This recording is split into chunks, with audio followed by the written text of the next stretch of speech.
Hey everyone, welcome back to my channel. Today I'm excited to show you my process for painting the new Sanguinor. The Sanguinor is an enigmatic figure who manifests only on the most critical battlefields when the Blood Angels face dire need. His presence ignites immense courage in Sanguinus' sons and instills fear in their enemies. He was once known as Alatron. A space marine forsook his own name to act as Sanguinus' public body double. At the Battle of Davin, he saved Sanguinius from a warp rift, where he became the Sanguinor.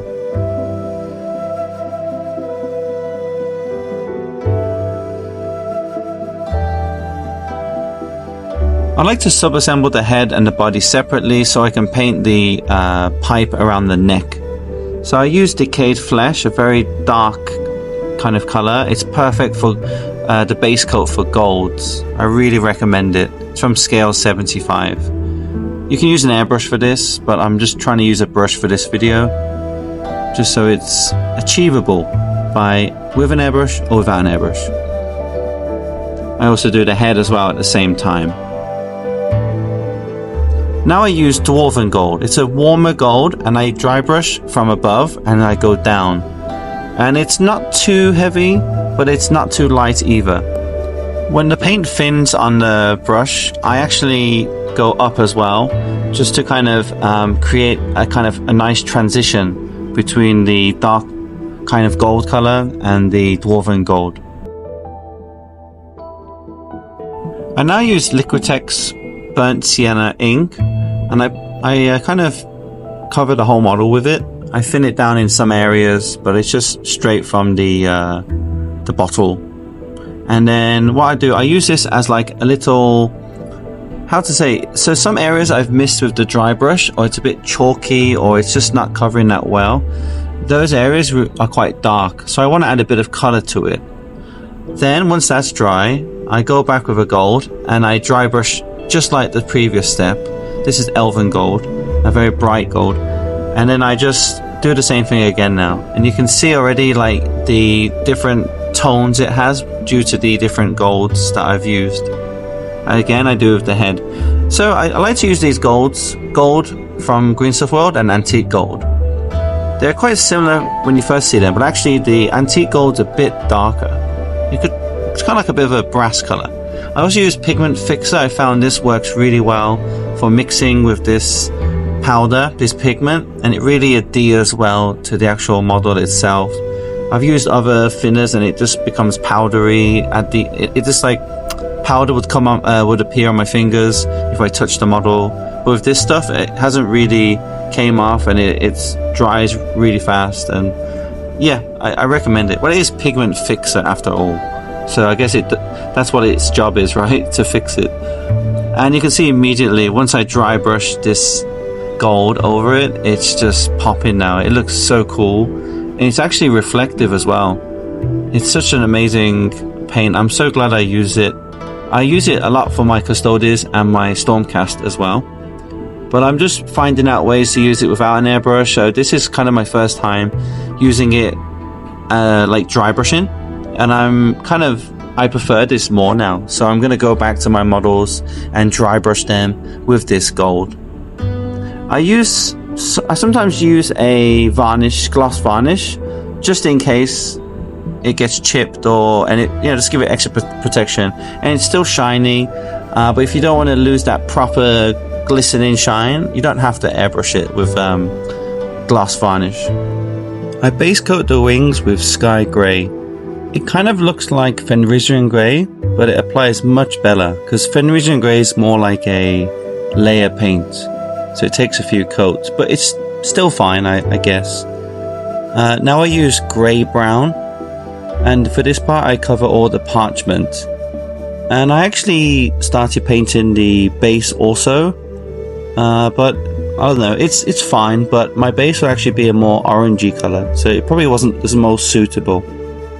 Then I use Inky by Darkness for all the joints and all the black areas, especially the part I mentioned earlier of the head, the neck part.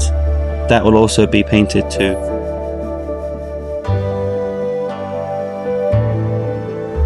chose Inky by Darkness rather than just black because I do like the different color it adds to the model.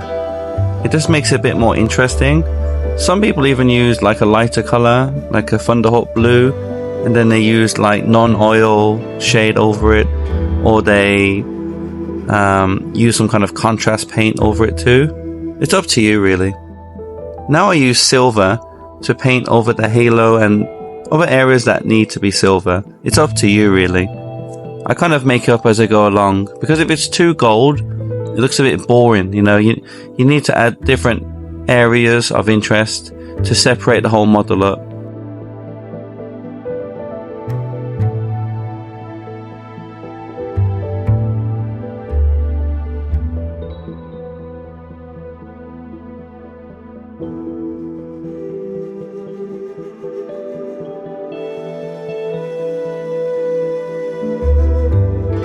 I now use Rhinox hide to paint the strap of the belt and any pouches.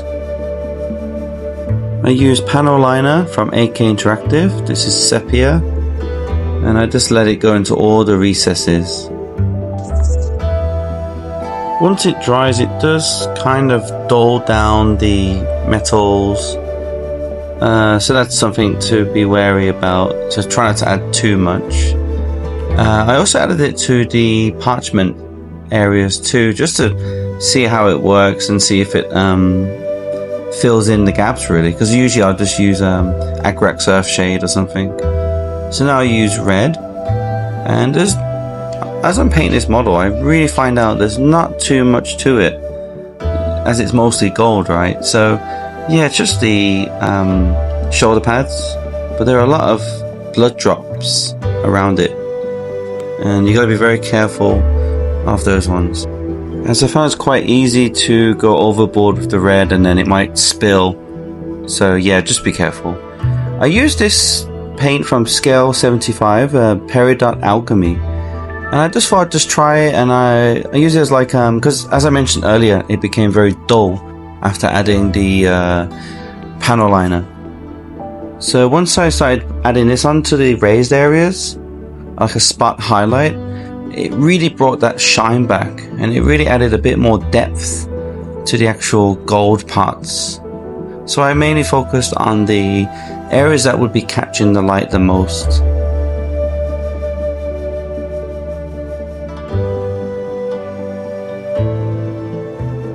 I also started picking out some of the smaller muscles around the side, around the abdomen. And just as I was going around the model, I was just looking at areas that, you know, needed a bit more fine tuning and making some parts a bit sharp, especially around this chest piece here, where it joins to the black the black rubber suit underneath. It's always useful to make sure these parts are separated.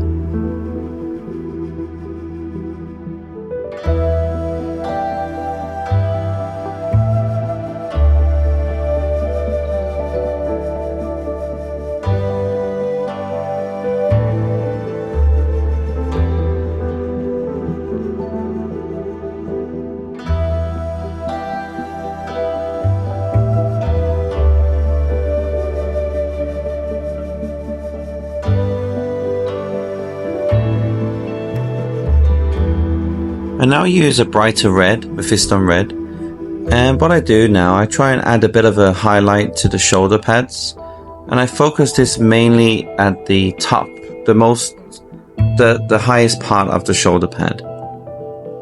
And then what I do, I mix the corn red, the previous darker red, and I mix that with the, it's like wet blending. I wet blend the corn red and the new brighter red together around the edges, so it has a nice seamless transition from dark to light.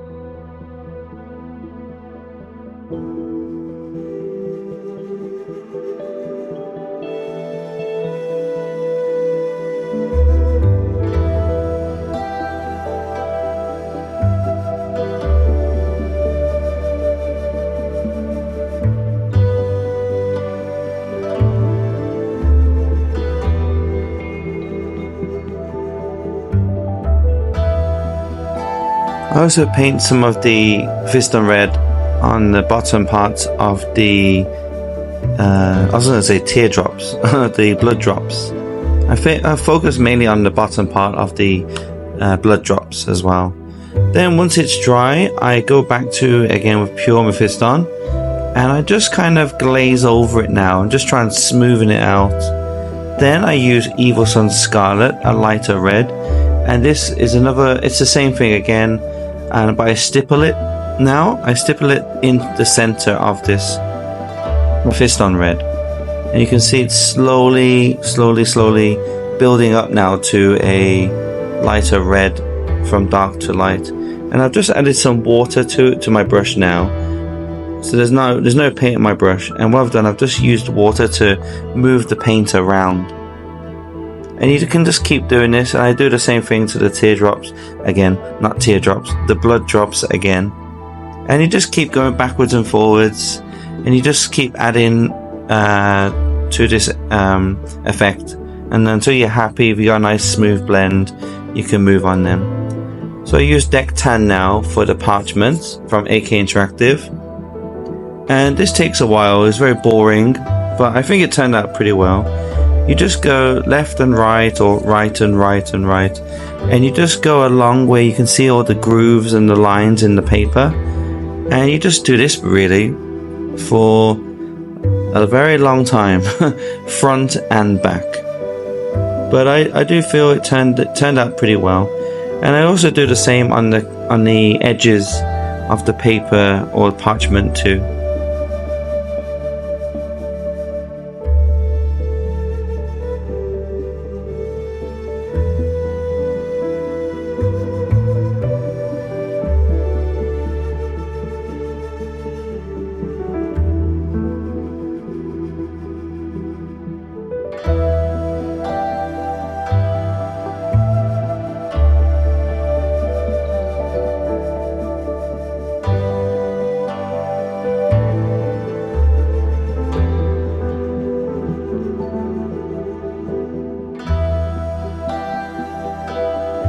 This part on the shoulder is also base coated with the same brown that I used on the parchment and the base. I'm not sure if it made a difference, but this brighter color actually goes on very well, and it's my first time using this bright color as well.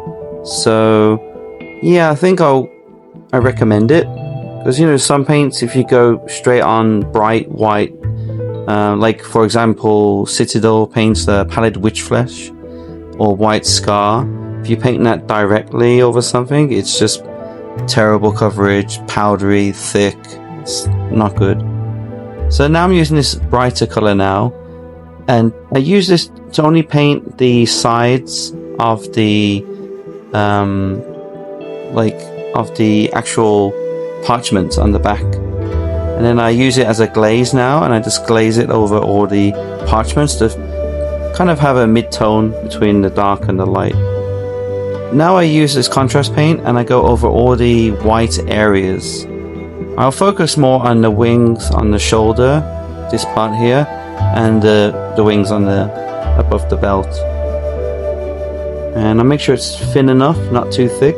Now for the wings, I mix it with contrast medium, and I push the brush inwards towards where each wing will join. If the contrast paint pools at the bottom, then you can just get a dry brush and just dab it and soak up the excess paint. Now I dry brush the wings. It's very light, there's not much Corax white on this brush at all, and it takes time. And then with a thicker amount of paint, I just paint the top parts of the wings. This is kind of like an edge highlight in a way.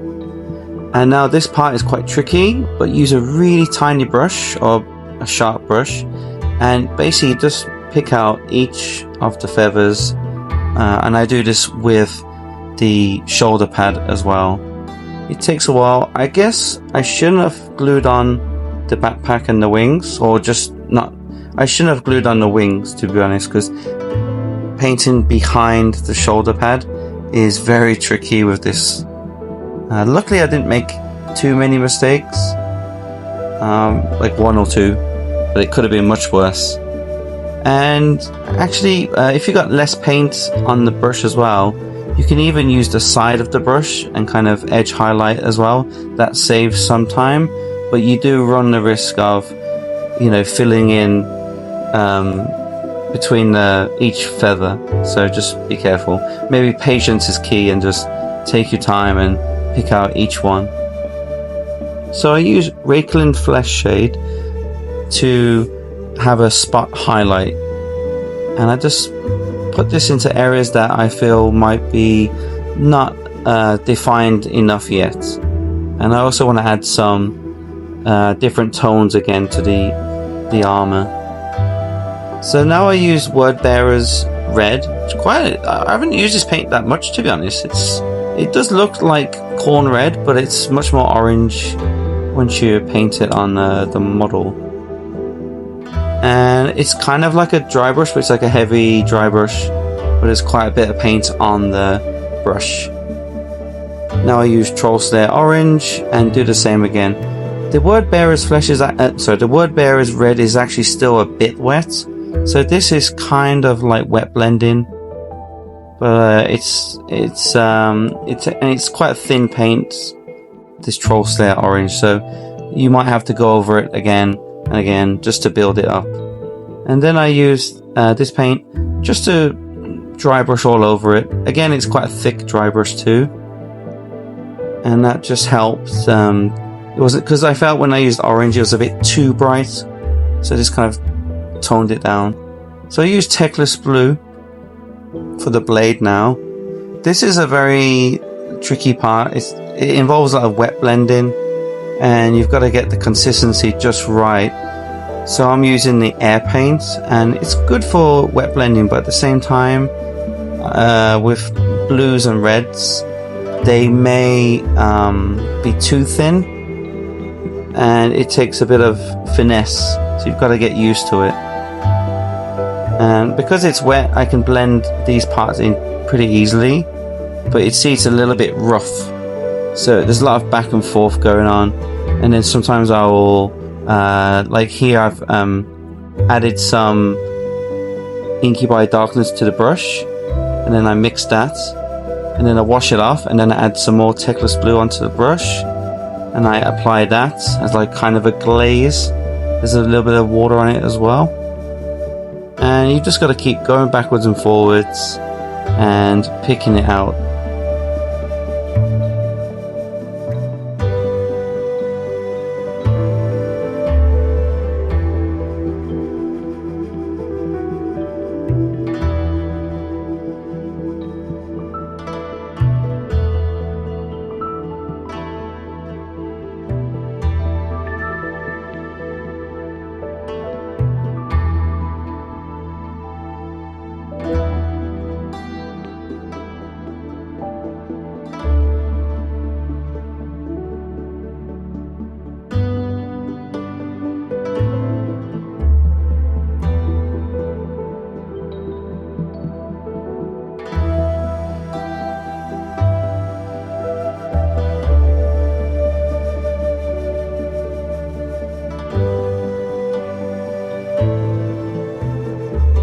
Now we use Gauze Blaster to do exactly the same thing again. This paint's a little bit thinner than the previous paint, so you've got to be very careful. As you'll see as I'm painting this, I start glazing a bit too much, and then the paint basically just gets too thin and then disappears. So like now it's quite thick, and I'll add some, here I've added some Techless Blue. And you know, you can see both paints there, and now I've added some water to the brush, and as I'm adding the water, it thins down a bit too much, so it looks fine. So now I want to intensify it. That's the problem with this paint. It's very easy to be watered down, and then you've got to add another layer and then wait for that to dry. And it takes a bit of patience, or a hairdryer. Definitely a hairdryer's our friend when it comes to painting miniatures, especially in a short amount of time as well. So this part is a bit tricky for me. I did find it a bit like now, here you go, look, it's just disappeared again. So I've got to keep careful with how much water I'm using, and then how much Techless Blue I'm using, and just wait for it to dry a bit before I go over it. I'm using the same paint, Gauze Blaster, to edge highlight. I messed up the front part of the blade. It's a bit too thick. That's because my paint was a bit dry on the brush, but it turned out pretty well on the back blade. See, I messed up there a bit. But what I do, I like to add like little scratches to the blade, like it's glass. You know, so it wasn't. It's like a happy accident.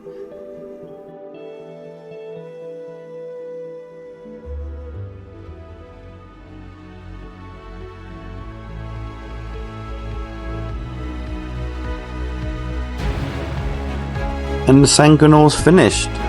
So I'm pretty chuffed with it. I really enjoyed the gold process especially, and I learned a lot about the Green Stuff World paint and dry brushing with it.